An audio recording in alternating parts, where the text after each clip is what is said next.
Ginger Voight. I'm a writer, a screenwriter, a poet, and a word witch. I have almost 40 published works, and a friend of mine challenged me, thought I would be a great teacher to hold a class to teach people how to get from page one to the end, because let's face it, even if you're writing one book, that is a big proposition.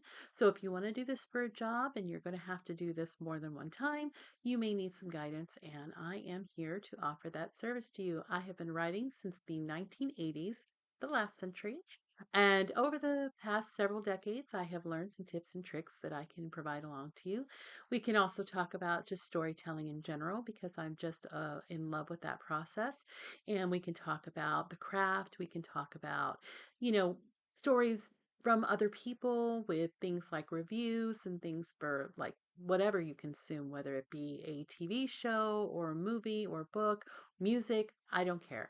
If it tells a story, I'm into it and I'm here to talk about it. If you've run across this with your algorithm and it's brought you to me, I hope you take a minute, like, subscribe, and follow along. We're going to talk about a lot of things over the course of this journey, and I'm excited to have you here. Welcome. So, of course, the big question is how do you do this so many times?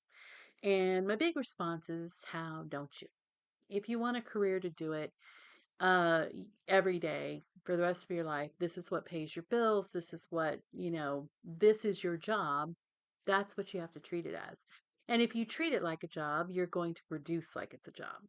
And if you look at some of the, most prolific people that are writers, and for me, it was Daniel Steele and Stephen King as I was growing up. And both of them had the same exact mindset. You've got to treat it like a job. You sit down, you produce. And if you do that, you get to the end. And if you do that every day, every year, consistently, you get there. And I think a part of it is you have to have faith that the stories will come. Um, and I didn't have that. I will be completely candid with you that when I started my journey as a writer, I did not have any faith that I was going to be able to produce like those two. I had no, I was just like, if it comes, it's magic. And, that's what we're going to treat it as. Instead of, it's purposeful magic. It's something that you sit down and you conjure and create on your own through actual practical means, which is, kind of witchcraft anyway. So when you're looking at this as a job and you're doing it as a job, that's the way you have to do it. I remember in my screenwriting career, I did get optioned and I had to produce content very quickly because they had to secure financing. They were talking to producers. They were doing all of this. And of course, getting the feedback coming back of, oh, this needs to change, that needs to change. We're thinking of this. We're going to do it here. I had to roll with those punches to have that opportunity. And I produced 5 screenplays within 5 months. Now, granted, a screenplay is a little different than a novel. A screenplay is around 90 to 120 pages, and the writing part of it is not as involved and intense as a regular book, which we'll get into in a second. Like you have 90 to 120 pages, and the more white you have, the more efficient the storytelling. And that is what people want to see because when you're a novelist, you get to create the whole world. You are the cinematographer, you're the costumer, you're the lighting guy, you're everything. You fill all roles. You wear all hats. But when you're a screenwriter, you're an architect. You are providing the blueprint. You provide the guideline and they provide the actors, the directors, all of those people that go into that work, they provide all of the rest of it. They flesh it out, they create something out of what you initiated. So when you're a writer and you have to do all the work, that is when you are like, I can't do this. And I felt that too. I wrote my first book in 1989, writing on longhand in a notebook, basically living out of my car. We were homeless at the time. And I was just I didn't have TV, filled my day with stories of the kind that I created. And I sat down and write the whole thing that way. And that was in 1989. It was a story that I had been kind of developing. Honestly, that story developed longer than any other story I had. But I was like, okay, I'm going to write this story down. And this is the idea. This is the one that's going to sell. Didn't think past that because that was the one I was in love with. That was the one that enamored me, and I wanted to make it work. Sent it in 1991 to an agent, found her in the phone book, said, here, I'm a writer. This is my book. Expected it to do very well. Got it back. It was redlined to hell. She wasn't as in love with it as I was. And I was devastated. So I'm like, okay, maybe that's not going to be my path. You know, I figured it would be a little bit easier than that, but it wasn't. And we'll talk about how the universe does things in a later thing. But at the time, I was devastated. I was like, okay, put it aside. Did not pick up writing again until 1995, when I lost my newborn son after 9 days. And I was just grief stricken and couldn't sleep, obviously, and just needed to fill my days, much like when we were homeless, with something that I could control, because let's face it, life is going to kick you in the pants. And I would like to know where those kicks are coming and, the rug being pulled out. I would like to be, the one orchestrating all of that, just to know where it is and to have that kind of control. So that's kind of where I started with that. Um, so, you know, 6 years had come and gone. And that was my second book, and didn't really do anything to sell that one. It was very personal, first of all.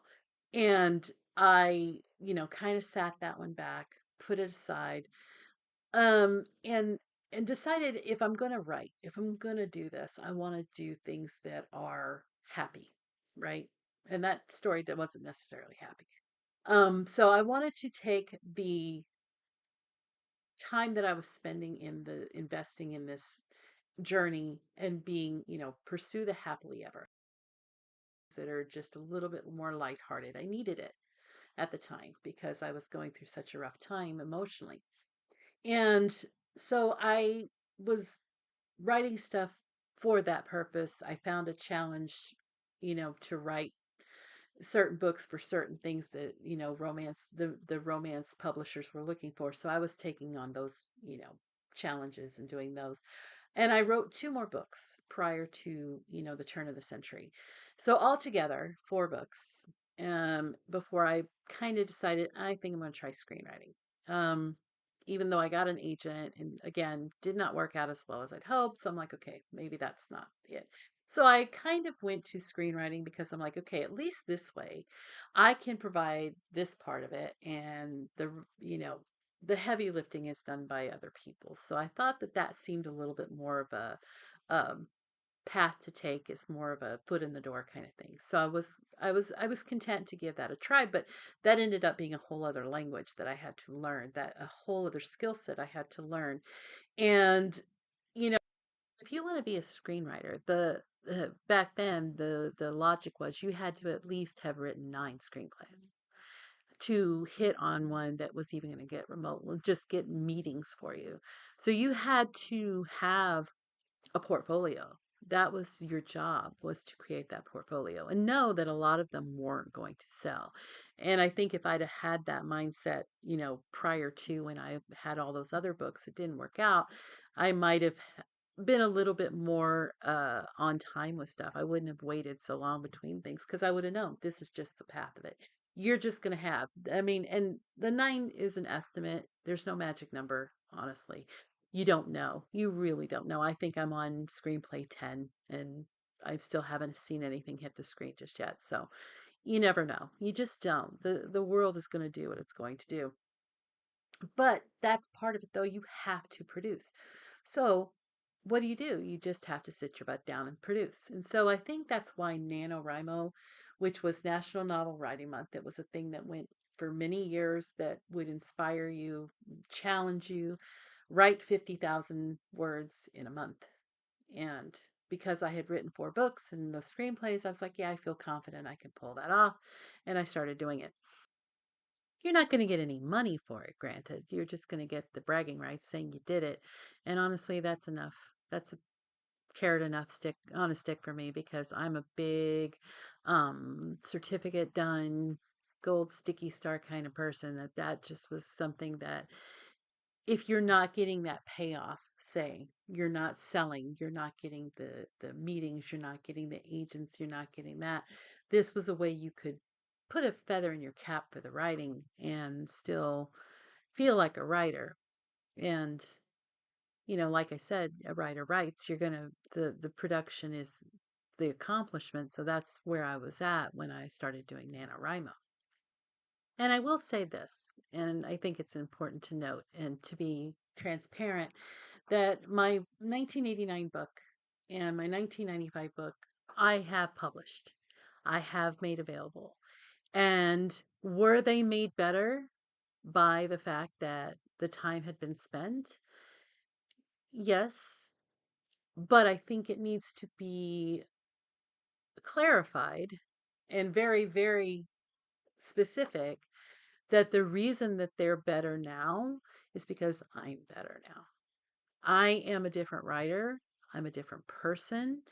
And the things that I was able to bring to those stories to make them the stories that I saw in my mind that I didn't have the skills to bring to life at the beginning, that's completely true and completely valid. I got an agent ultimately, and my first traditionally published book was a rewrite of the 1989 novel. My biggest seller and most beloved of all my books was the 1995 story. I took it from one book, made it into three, and changed it to be a little bit more. I don't want to, it was evolved. I guess that is the right word for it. I'm searching for it, but I think that is the right word. I, as a person, when I sat down to write it, wrote it better from a perspective of those years spent between 1995 and 2011 or 12 or whatever it was. 2013, I think, is when I published. And all of those years of that spent to gain the perspective I needed to do that story justice. And that's kind of, again, what we're going to get to about the walls that we hit. You know, I think the biggest takeaway is that can you edit it and edit it and edit it and it'll be better? Yes, yes, yes, and yes, completely. And to think that any story is ever really done and rather than just abandoned is a fool's errand, okay? Because I can tell you, as someone who goes through and rereads my stuff, I edit it every single time I reread it. And the book that you can download today is not the book that you downloaded in 2011. It's just not. Those changes have been made. Those revisions have been made. But it did not stop me, is the point. It did not stop me from getting to the end. If it did stop me, it was structural and you never saw it and never saw the light of day. But as far as the stories that I felt confident in, yes, they were finished and they were made available. Are they better now because I can look through them? Yes, but like the saying says a man doesn't cross the same river twice. It's either a different river or he's a different man. And I think that that's true of the writing. So if you're waiting for that magical time for it to be done, you're going to wait forever because it's never going to be completely done. Write 50,000 words in a month. And because I had written 4 books and those screenplays, I was like, yeah, I feel confident I can pull that off. And I started doing it. And I did it with one of my books, My Immortal, I think was the first. It was either My Immortal or Dirty Little Secrets, one of those two. But I had originally written it as a screenplay.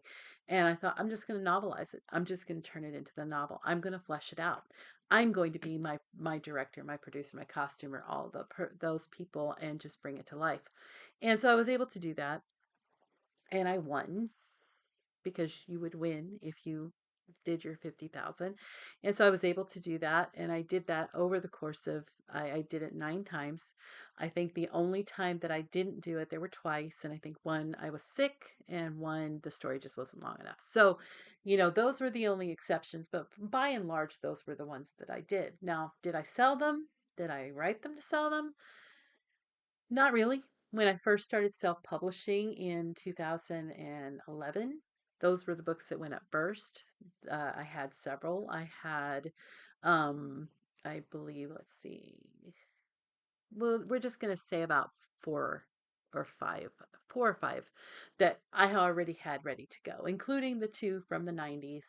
I didn't, my original story from 89 didn't make it. And of course, my book from 1995 didn't make it. But the three, the two romances and then some of the stuff that I had novelized from my screenwriting, I were able to put up right away, and they went up and they didn't really do anything. But I was still still like, okay, I got to produce. And when I was very sick and couldn't work a job, quote unquote real job, and I was doing a lot of writing, quantity, quantity, quantity, you had to have that in there. If you were getting paid by your gigs, I was, writing to whatever I could sell. I needed the quantity. So writing, writing, writing, writing became the job.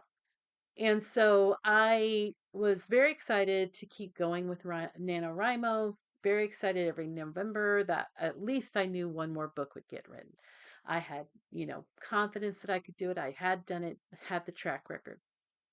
And one of the things that kind of annoyed me about NaNoWriMo was that there were a lot of detractors, a lot of people, because there always got to be, the negatives, naysayers and stuff. The critics are always going to tear down what other people build. That's their job, and that's how it works out. So fine. And it really kind of rubbed me the wrong way that they were like, well, you can't write quality in a month. I was like, well, you can't say that. That's maybe, maybe that's true. Maybe, every single NaNoWriMo person that was out there wasn't, they could have been writing the 50,000 times. You don't know. But you can't really just give that blank statement about it. I don't think that that's true. I don't think that there's a one size fits all. There's no one size fits all on anything. It all depends on, the magic that happens when you sit down to write a book. Is it there? Isn't it there? And if it is there, you know, it doesn't matter if you write it in a few days, a few months, or, 20 years. You could spend 20 years trying to hone a book, and that's not any kind of indicator of quality or value. You could have just, cooked all the goodness right out of it. You don't know. Anyone who tells you they know, they're trying to sell you something, whether it's their own article about, how there's no quality in things that are written quite quickly, which is bullshit. Okay. Sylvester Stallone wrote Rocky within 3.5 days. John Hughes wrote The Breakfast Club in over a weekend. Charles Dickens wrote The Christmas Carol within 6 weeks. These are iconic stories, and they were all written very quickly. Cannot, you cannot say quality can't come quickly. Okay. Is it unlikely? Maybe, maybe. You don't know. So on this, it pissed me off. And when I get pissed off is when I dig my heels in and try to fight back. And so I was like, okay, I'm going to read a NaNoWriMo book. I'm going to read a book that was written for NaNoWriMo, and I'm going to read it. So I get a book and I'm going to read it. But at this time, I'm not a very patient reader. Screenwriting kind of screwed that for me. I was voracious as a kid, read everything I could read, read books by the stacks, hours of my life I would be reading, stuck my nose in a book. After screenwriting, I very quickly lost patience if people would not get to the point. I remember, and Stephen can tell you, that I was very pissed off about a book that started with a page and a half about an apple. It may have been like 2 or 3 paragraphs, but it seemed like it was, at least 5 pages. It was terrible. It was like, I cannot hang with this. Engage me. I don't give a shit about your apple. And so and this is a very prolific writer, very successful writer, And I was done. And I was like, yeah, I can't do that. So when I pick up this book by this brand new to me author, and I know it's a NaNoWRIMO book, I know what the idea is that you can't have quality in a book. I was like, okay, my hopes are not high. And I started the book, and I think we were on a plane. I want to say it just seems that we were flying somewhere, probably, to see family or something. And I start the book, and the first chapter starts the story at the end. It started the story at the end. And I was intrigued. And the way it was written kind of was ambiguous enough that I thought I knew what happened. I had no fucking idea what happened. And if you've seen the movie Water for Elephants, they couldn't have employed the same thing the same way. The book is a whole other experience. Both good, both good stories, both worthwhile. But if you haven't read it or you haven't seen it, I very much recommend you read the book because it's just a whole other experience. And you will not have that again if you see the movie first. So read the book first, and then you can watch the movie and you can tell me, if it impacted you the same way. But when I sat down to write Groupie in, I want to say 2011, Groupie is my breakout book. Groupie is the one that my fans kind of love and hate me for. Uh, but it was the one that started all the madness around my career. And so I sat down to write it basically as fantasy fulfillment. Again, to go back to the writing in times of turmoil and stress and stuff like that, I was there was some dissatisfaction in my life at the time, and I thought I'm gonna write a story about a groupie, an ordinary everyday girl who gets to be with her crush over the course of time all across the country. I'm a huge groupie, okay? Huge. This is the ultimate jam night shirt. I go see live music. You can see on my channel, you're going to see a bunch of videos of stuff I'm taking a video from the front row. I'm sharing it with people because I love it. I love it. I love it. I was in love with Davy Jones by the time I was 8 years old. He was a member of the Monkees. And if you're very young and you don't understand that reference, it's part of the former century. It was in the 1900s, children, and there was a group of musicians that were brought together in American television to kind of hop on the Beatles and the British invasion train to give us, American girls something to watch. And a very good-looking British guy named Davy Jones, who was, just a brown-eyed dream, just blew my mind away when I was 8 years old and I was in love. And then, of course, Journey came along, Steve Perry came along, and I was pretty convinced I was going to marry him by the time I was 13. And then we can't even talk about Michael Hutchins in the 80s and how hot he was in 87. I can just tell you that rock stars and their swagger, my kryptonite. And so I was really excited to get into this book and to have this story. And I was really, thinking, okay, I'm going to start this book off at the end after, she's paid a price for chasing after her dream. Because I'm a Scorpio and I'm going to write like that. I'm going to get in the mud and I'm going to wallow around and, you get what you wish for, but you got to pay the price for it. So that was one of those things that I wanted to start at the end. And I have to tell you, just between you and me and the four walls, it didn't end the way I thought it was going to end. I had an outline. I was an outliner by that point, and I had an outline, and I knew where I was going, and I knew what I wanted to do with the story. And I get to the end, and I hit a wall. Um, because that's what will fuck up your writing more than anything is you're going to hit a wall. You're going to hit that wall of saying this isn't working and you know it and you can't work it out, you can't fix it out because something is fundamentally wrong in the story, in the structure, in the way you're doing it, in the character motivations. Something is not right. You're going to hit that wall. And I hit that wall. And so I, thought about it, gave a lot of thought about it, and I was like, you know what? I can't end it the way I wanted to. I can't end it that way. I was actually absolutely going to end it in a whole other way. It was going to be done in a book, and just one book, and have a happily ever after. Spoiler alert, didn't unfortunately. But I got to the end of the book, and everything that I had been writing towards was something that I could flip with one decision, and the story came out so much better, and it unlocked everything. And I was wise enough, I guess, at the time, or stupid enough to figure it out that that was what needed to happen in order for me to have that book tell the story that I wanted to tell. Ended up being, three more books or two more books and a prequel. So the story was huge. And I was trying to contain it in one little book just to get to the end. And my spirit, the writer spirit in me or whatever, just was like, no, no, we're not gonna do it that way. So maybe when you're hitting those walls, you're gonna find that you have done something so counterintuitive to the story itself, it's not going to let you move forward. So I invite you, I challenge you to review what you're reading or what you're writing as a reader and see what makes sense to you. And if it doesn't make sense to you, that's the part you need to change. And you need to change it.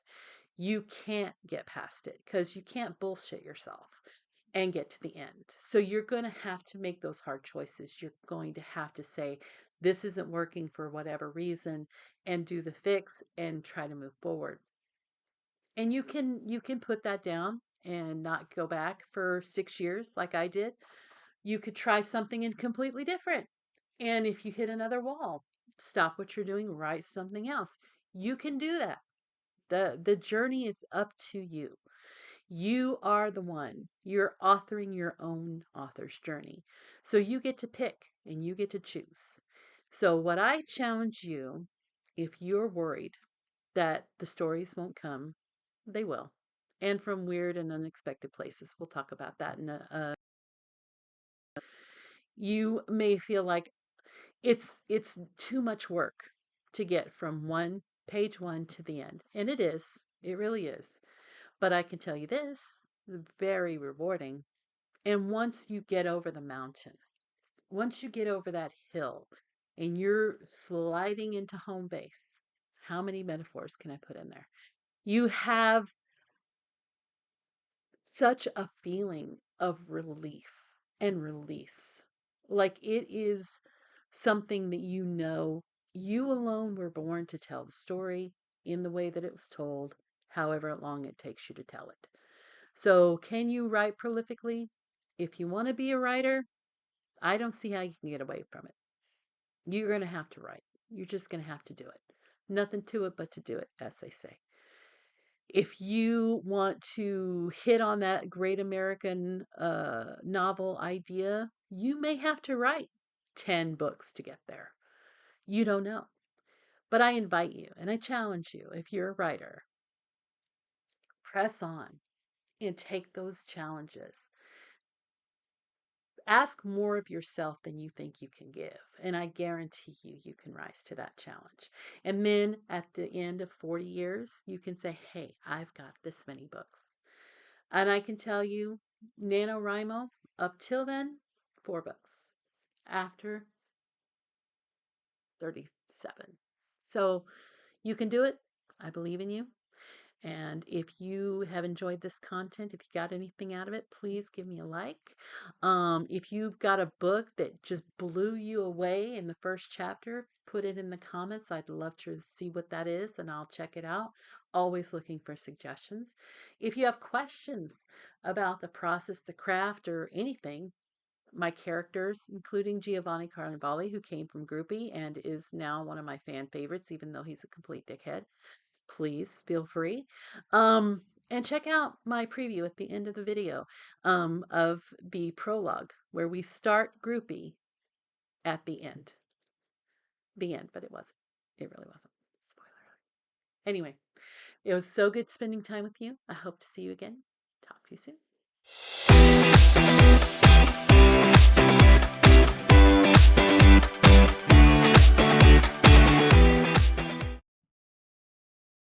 Prologue, Philadelphia, June 17, 2010. A sting of antiseptic crawled up my nose and roused me from a deep sleep. The darkness struggled to hang on to me as much as I fought to get out from under it, but little by little the harsh bright light of the hospital room forced its way into my consciousness. I blinked awake in confusion. Disjointed fragments of memory struggled to come together like a broken kaleidoscope. Was I dreaming? Was this a hallucination? It seemed I remembered everything and nothing all at once. My stomach lurched as I tried to piece together the bloody, horrific scene that lingered just on the outskirts of my memory, like remnants of a terrible dream. I strained to remember as I surveyed the tiny room in which I lay, attached to an IV and a monitor that rhythmically beeped along with each strong, steady heartbeat. It was undeniably soothing, considering I couldn't feel most of my body. I glanced down at the thin hospital gown that covered my chest, expecting instead to see a load of bricks stacked there, pinning me to the bed. I squeezed my eyes shut as it all came back to me in a flash, like a gunshot. I'd lain there on the concrete next to him, watching the blood pump from the wound in his stomach. At least, I think it was his stomach. It might not have even been his wound. I wanted to feel around my body for a bandage, but my fingers didn't want to move. My arms were two dead weights on either side of me. The mystery remained whether I had been injured by gunfire or just the weight of his body falling on top of me, sending us both to the ground. I shuddered as I remembered all the blood. So much blood. I couldn't stop it from spilling from his body, though I surely did try.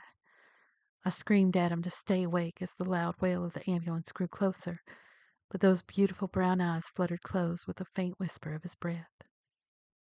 All I wanted in that moment was to forget, to go back in time and erase an unbalanced relationship that had been doomed from the start. I may not have been able to avoid falling in love with Giovanni Carnevale. The mistake was when I thought I could ever claim him as mine.